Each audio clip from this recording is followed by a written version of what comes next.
Good morning, and welcome to the 2022 Gambhir Symposium.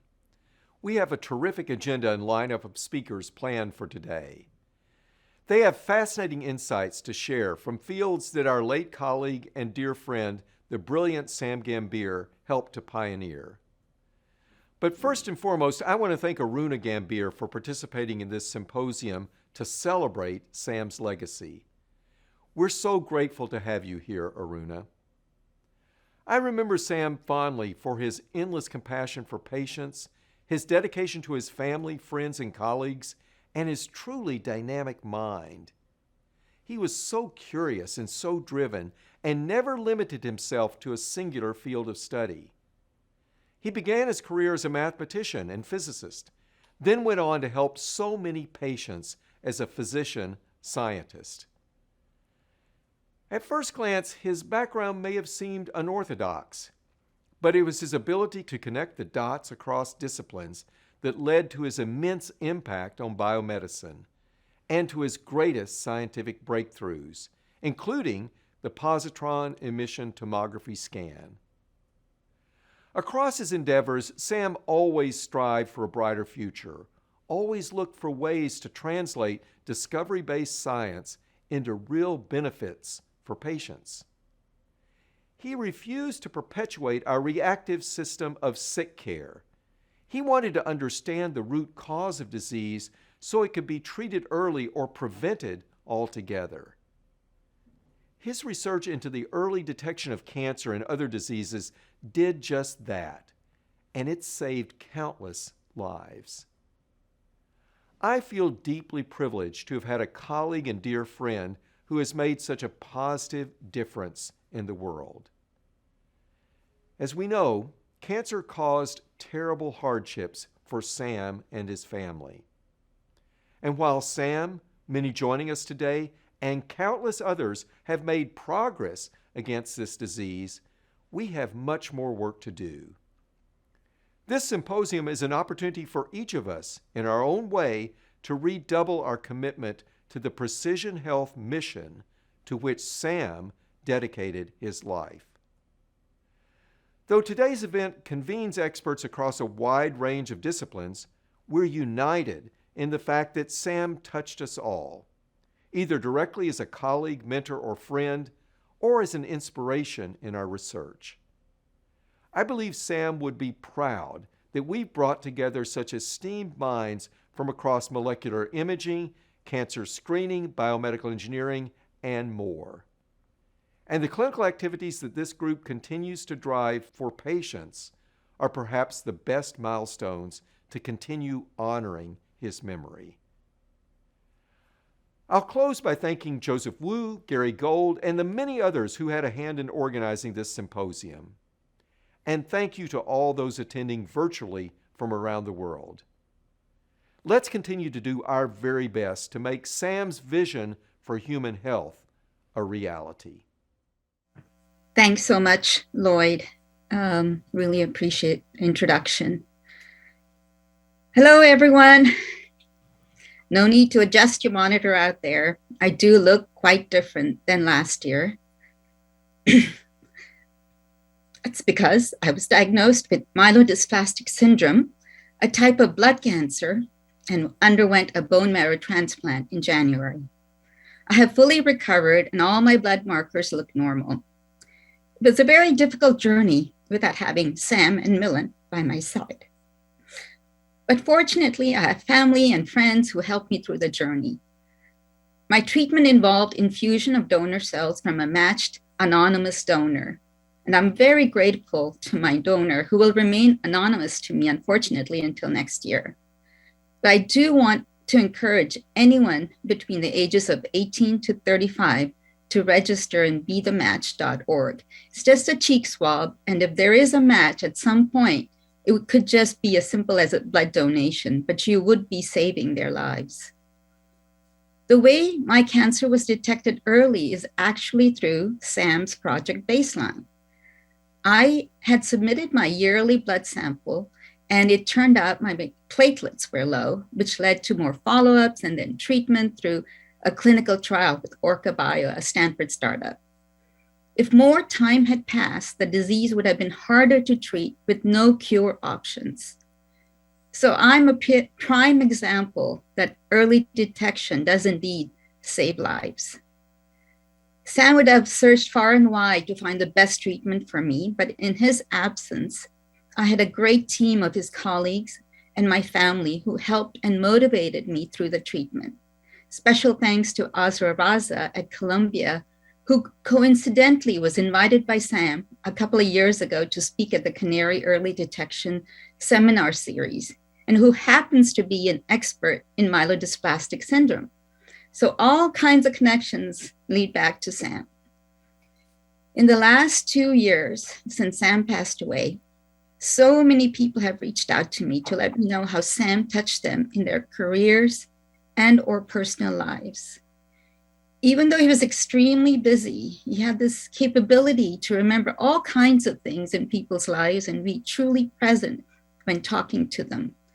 It didn't matter if you were a big donor or an admin or colleague, or even just our handyman. He treated everyone with respect, and people truly appreciated that about him. And I think that is why he was so beloved, not just by his trainees, but by others who had a much briefer interaction with him. It was Sam's intellectual capacity, sense of humor, which some of you experienced and some of you didn't, empathy, generosity, and kindness that made him so special. One thing I've heard frequently, especially from his trainees, is that how he affected their decision-making process. They tell me whenever they run into a hard problem, they think about, what would Sam do? How would he have tackled this problem? This is what they learned at his lab meetings. Now, many of them conduct their own lab meetings in a similar manner to Sam's. They're following the example of feeding the good wolf to make positive changes. Next week would have been our 30th wedding anniversary.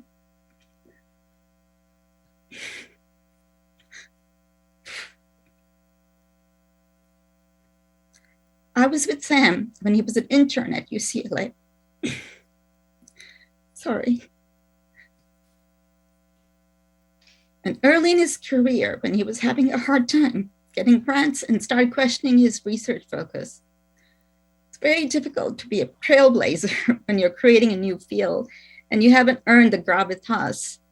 And of course, all that changed as his research got traction, and it evolved into more and more, where he's considered a pioneer and leader in many areas, including molecular imaging, early detection, and precision health.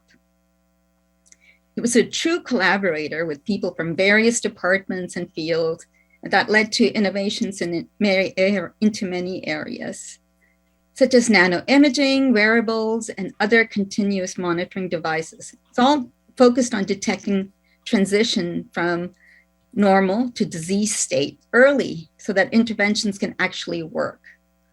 Of course, all this research would have been meaningless unless it was translated to the clinic, and that was of great importance to Sam. Now, it's really mind-blowing to think of how one person was prolific in so many research areas in such a short period of time.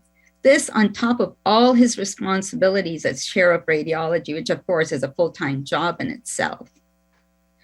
I had a couple of trainees come by last weekend to help sort through all the framed journal covers that featured his work. There must have been at least 50 of them. The trainees were amazed at the sheer volume. They said that a researcher would be happy just to have one journal cover, let alone so many. Many of the trainees and alumni from the Gambhir lab actually got together yesterday, where they shared their current work and some personal stories of their time in the lab. There's a real special bond that was created by being in the benches at the Gambhir lab, and it's lovely how they support each other. Sam would have been very happy and proud to see that. I'm so grateful to Gary and Joe for organizing this Gambhir Symposium, where there's so many wonderful speakers touching on many areas that were important to Sam. Sincere thanks to the speakers. I'm hoping that you in the audience will be inspired what you hear and energized and motivated in your own research efforts.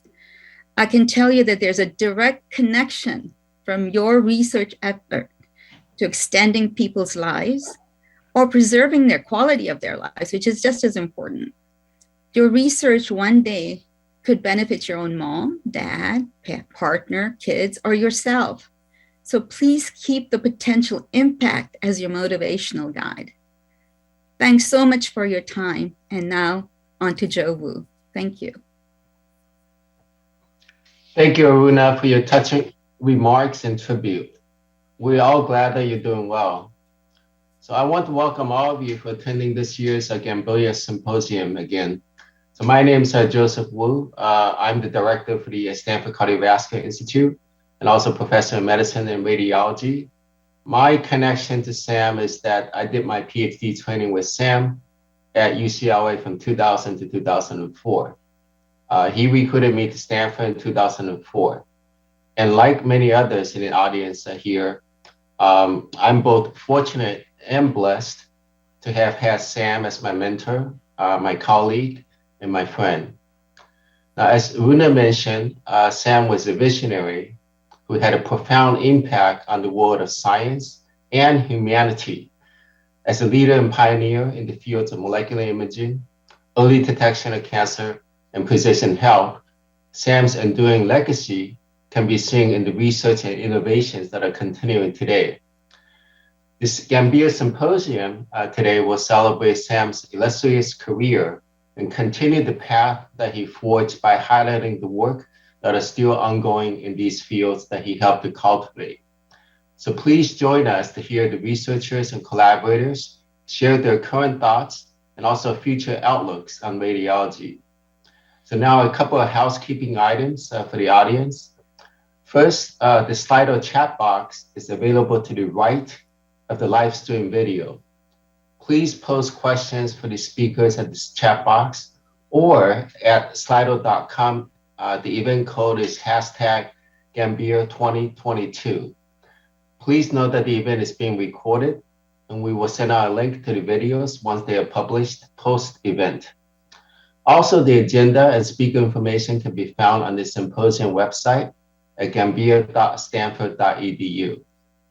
So I look forward to an exciting day of discussion with many of our colleagues and friends as we continue to celebrate Sam's legacy.